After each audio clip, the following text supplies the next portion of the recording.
Okay, this is that claim that Republicans are trying to make that under Biden there's been more or worse illegal immigration coming in, and we are going to go over here for that to factcheck.org, breaking down immigration figures. Encounters on the southern border of those trying to enter the U.S. without authorization have gone up significantly under President Joe Biden. That is true. Government statistics show that in the initial processing of millions of encounters, 2.5 million people have been released into the U.S. and 2.8 million have been removed or expelled. Some Republicans, however, have misleadingly suggested the number released into the country since Biden took office is much higher. Republican presidential candidate Nikki Haley, the former U.S. ambassador to the United Nations, claimed last month that 8 million have come in illegally, and we have had to send them back. Florida Governor Ron DeSantis made the claim in a GOP debate in January. Senator Tom Cotton of Arkansas on Fox News Sunday, on February 11th, that Biden allowed an invasion to occur at our border. Almost 10 million migrants have crossed into our country. I'm going to pause there. If you watched the RNC, or even if you didn't, there's a video that they played at the RNC where it just looks staged as hell. It's a bunch of people wearing like camo and stuff, and they're almost like single file marching and just happen to be marching on a like very open trail.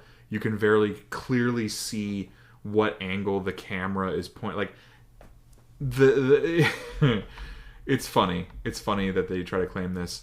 The same day on CNN's State of the Union, Senator Marco Rubio of Florida said that conservatively 3.3 million people have been released in the country who arrived here illegally.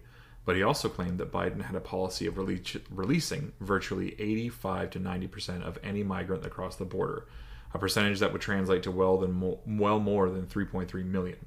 Other Republicans have said 85% of migrants crossed illegally and are being released, a figure that reportedly, according to the Border Patrol Union, was used by the Department of Homeland Security Secretary Alejandro Mayorkas in early January. The 85% figure is close to accurate for apprehensions by Border Patrol for 1 month, December. But statistics for other months or Biden's time in office are much lower, as we'll explain later. DHS has released several spreadsheets of data on illegal immigration at the southern border. All of the figures in this story come from that data from the Office of Homeland Security Statistics, unless otherwise noted. Which, I mean, that's as close as you're going to get information-wise. If you're pulling information from .gov, aside from like secrecy clearance and stuff, that's the best a civilian can get for information. The statistics can be confusing and a little messy. For one, the number of apprehensions at the border include people who have tried to cross more than once. In fiscal year 2021, recidivism, that's a hard word to say. The recidivism rate was 27%, according to the most recent figures from U.S. Customs and Border Protection. That's up from just 7% in fiscal 2019, which was prior to the COVID-19 pandemic. During the pandemic, the U.S. used Title 42, a public health law, to immediately expel border crossers, but without any criminal consequences. A policy that likely incentivized repeated attempts to enter the country. Biden stopped the use of Title 42 in May when the federal public health emergency for COVID-19 ended, and since then, the recidivism rate has dropped. It was 11% in August, according to CBP. Another issue with the DHS data is that immigration cases can take years to make their way through court backlogs. The figures on what happens when migrants have come to the border reflect the initial disposition, as DHS calls them. In many cases, the final decision on whether a migrant will be allowed to stay or will be deported comes later. The information does not necessarily reflect final dispositions or removals in all cases, U.S. Border Patrol says on its website.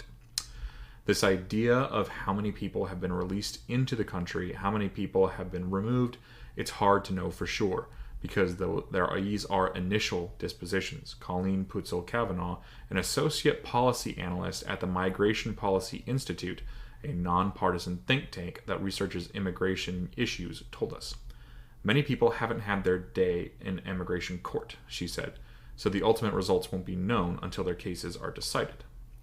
Comprehensive figures are available through October, so to keep things as simple as possible, we'll present numbers for February 2021, the month after Biden took office, through October, unless otherwise noted.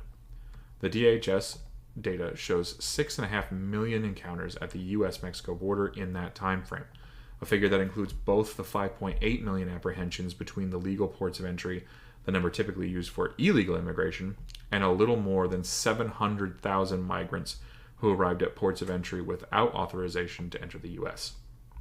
Of those 6.5 million encounters by CBP, 2.5 million people have been released into the U.S. with notices to appear in immigration court or report to Immigration and Customs Enforcement in the future, or other classifications such as parole.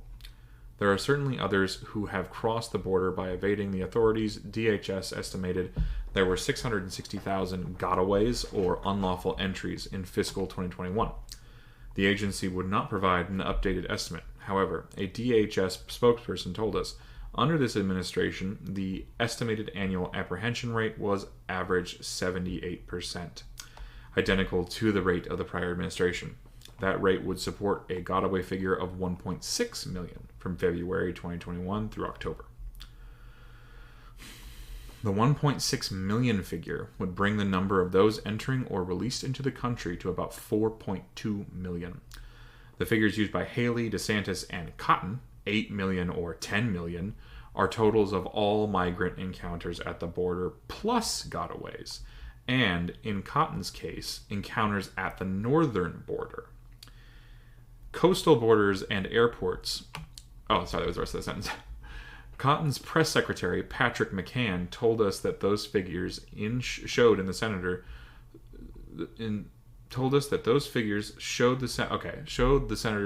was correct to say that number crossed into the country, but these claims ignore that DHS's statistics showed 2.8 million of the encounters at the southern border alone resulted in a removal or expulsion directly from the CBP custody. And all of the rest of the migrants encountered are not simply released. Most of those removals, nearly 2.5 million, were immediate expulsions under Title 42.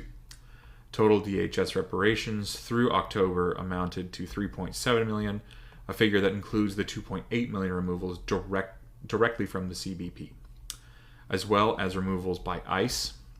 The CBP operates at the border, at ports of entry, and between them, while ICE is responsible for interior enforcement and for detention and removal operations.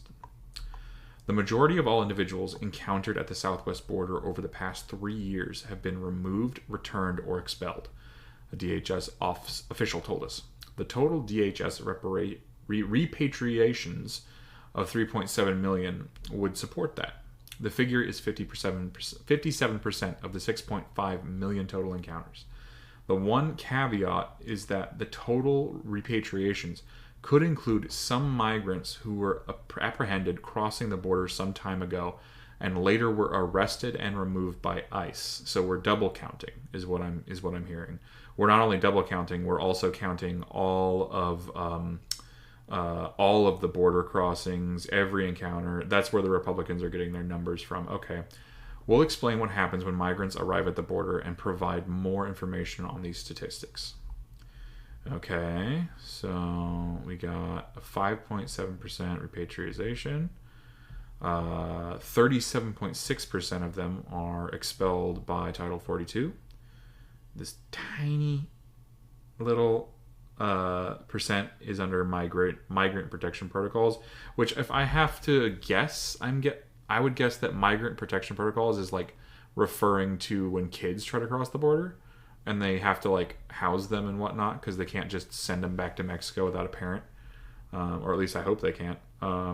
Transfers to ICE 11.8, transfer to HHS 5.6, and USBP releases 30.7, followed by OFO paroles 8.2. Okay. The border process. We reached out to the Migration Policy Institute to ask what happens to migrants who arrive at the southern border without authorization to enter the U.S. The short answer is, it depends, Putzel Kavanaugh told us. We'll start with migrants apprehended while trying to cross between ports of entry. In the last several years, Putzel Kavanaugh said, typically migrants will go into U.S. territory and then wait to be apprehended, with the intention of asking for asylum. They are taken to a processing center, large tent-like structures, for 24 to 72 hours to answer questions and provide biometric information. On that note, people coming to America claiming asylum, that is 100% legal. That is not illegal immigration. That is not an illegal practice. If you come to our southern or northern border and you are in danger for your life, you can try to claim asylum in the United States. Don't let anyone tell you different. While in custody, she said they're processed, so to speak. The appropriate disposition will be given to them. Migrants could be released with a notice to appear in immigration court, processed for expedited removal, or asked if they want to be returned to Mexico. For expedited removal, the U.S. would have to have a relationship with the migrant's country of origin and space on a repatriation flight. ICE would need capacity to hold migrants pending removal. In fiscal year 2023, 46% of encounters were migrants from Mexico, Guatemala, and Honduras, countries that regularly accept repatriation of their citizens. Venezuelans made up to 10.7% of the encounters. The U.S. announced in October that Venezuela agreed to accept repatriations of its citizens, but in January the country halted those flights. For families, Border Patrol doesn't want to keep children in custody for very long, Putzel Kavanaugh said. Families are likely to be released quickly with an NTA, notice to appear in immigration court. What happens for border crossers depends on the day, depends on how many people Border Patrol is processing, and depends on the type of people coming in, such as whether they are traveling as a family. Criminal record checks are conducted, including screenings for prior immigration charges and whether someone is on a terrorist watch list. The process at legal ports of entry is different. Most immigrants without authorization to enter the U.S. who are processed at ports of entry have appointments through CBP One, an app that in January 2023 began accepting appointments for a limited number of migrants who are in Mexico and want to request asylum or parole. DHS calls this safer, humane, and more orderly than processing between ports of entry, where migrants cross the border illegally and wait to be apprehended. Migrants with CBP One appointments get a similar screening and could be subject to expedited removal. But the majority are released into the U.S. with a notice to appear in immigration court, Putzel Kavanaugh said. With CBP One, border officers already have a lot of information about the person, including contact information and a photo. But appointments are capped at 1,450 per day. For calendar year 2023, 413,300 people scheduled such an appointment. Okay. So those who are released into the U.S. are generally saying they have a fear of returning to their home countries and want to apply for asylum, and releases are especially likely if it involves a family.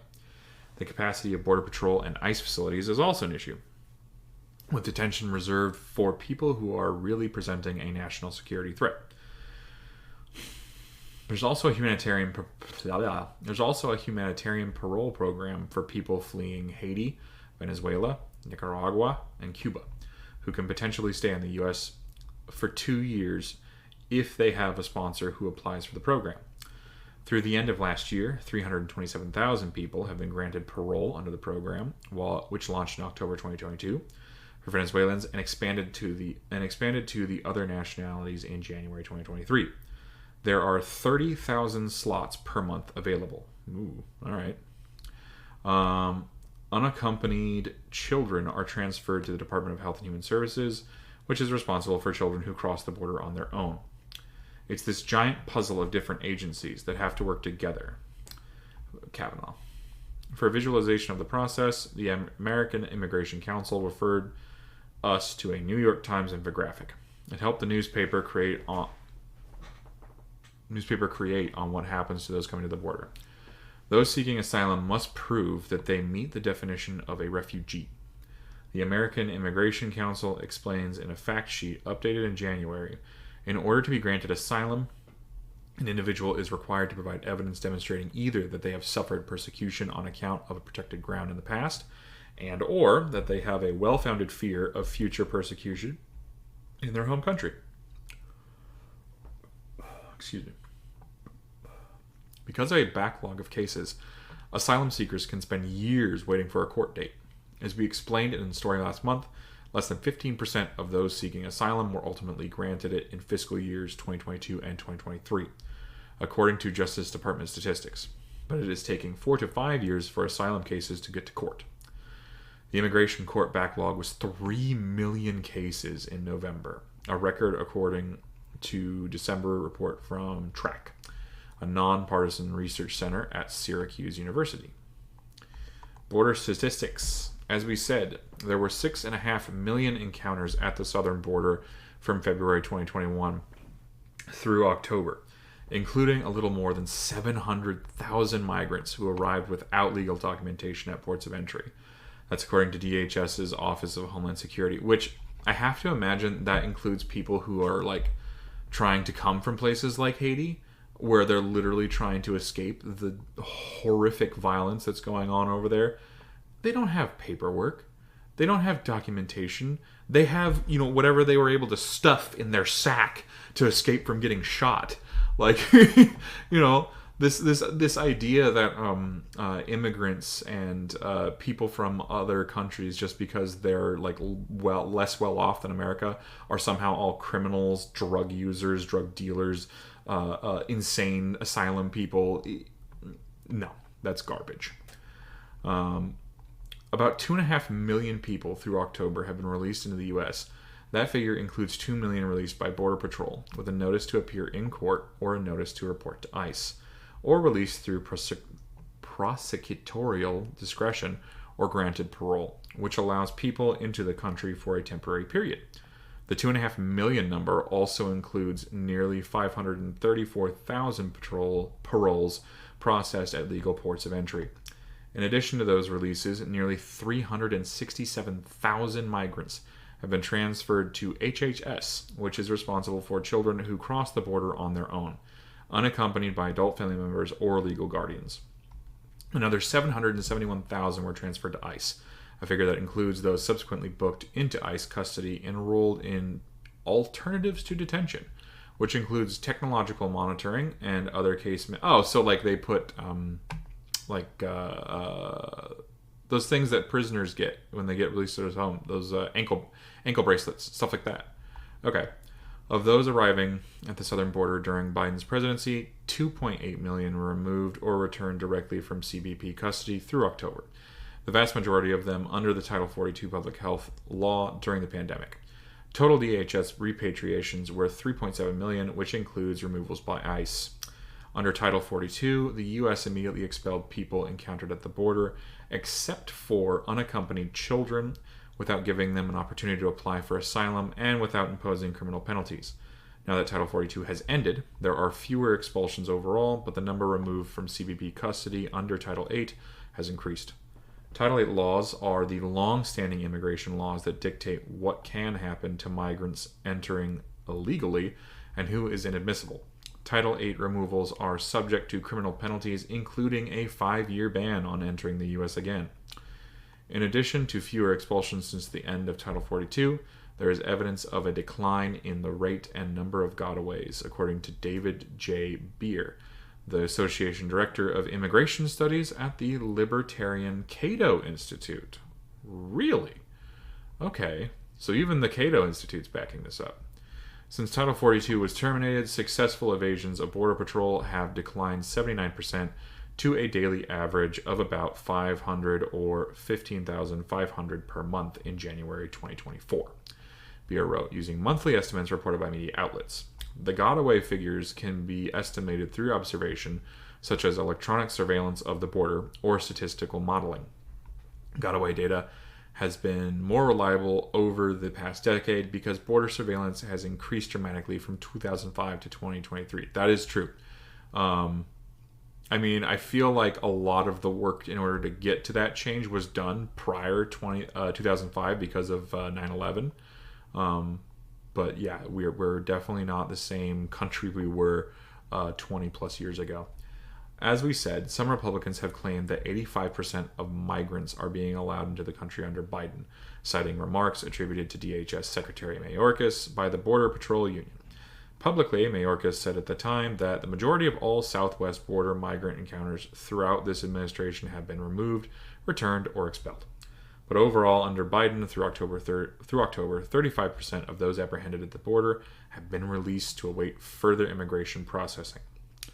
Recent Customs and Border Protection figures of those trying to enter the country between ports of entry come close to that 85% number for December, when 77% of the nearly 250,000 apprehensions by Border Patrol were released with a notice to appear in court. But the monthly figures say in January 57% were released with a notice to appear from June, the first full month after Title 42 ended, through January. 64% of Border Patrol apprehensions were released. Again, these initial dispositions don't indicate what ultimately happens. DHS also publishes life cycle reports on what happens to migrants over time, since asylum cases and deportation proceedings can take years. The most recent report is for fiscal 2021, which covers less than a year of Biden's time in office. The latest report shows that cases can be pending for quite some time. It says that 28% of all border encounters from fiscal 2013 to 2021 were still being processed. Beer calculated release and removal rates for the last 2 years of former President Donald Trump's term and the first 26 months of Biden's, using DHS data, including the life cycle report, ICE detention statistics, and other figures published by the Republican majority on the House Judiciary Committee. Beer wrote in November that his work showed the Biden administration has removed a higher percentage of arrested border crossers in its first 2 years than Trump DHS did over its last 2. Moreover, migrants were more likely to be released after a border arrest under President Trump than under President Biden. While the raw numbers are much higher under Biden, 5 million encounters compared with 1.4 million under Trump in those timeframes, the percentages of the two administrations were similar. 47% removed under Trump and 51% under Biden. Beer's estimates are for illegal immigration between ports of entry, as our bar graph above shows. Both administrations had removal rates above 50% when Title 42 was being used to expel people. These numbers highlight how difficult it was, even for the most determined administration in U.S. history, to expel everyone who enters illegally. Okay. So this is going to be its own segment. I'm probably going to post this as a separate video. What I'll say is this. To summarize,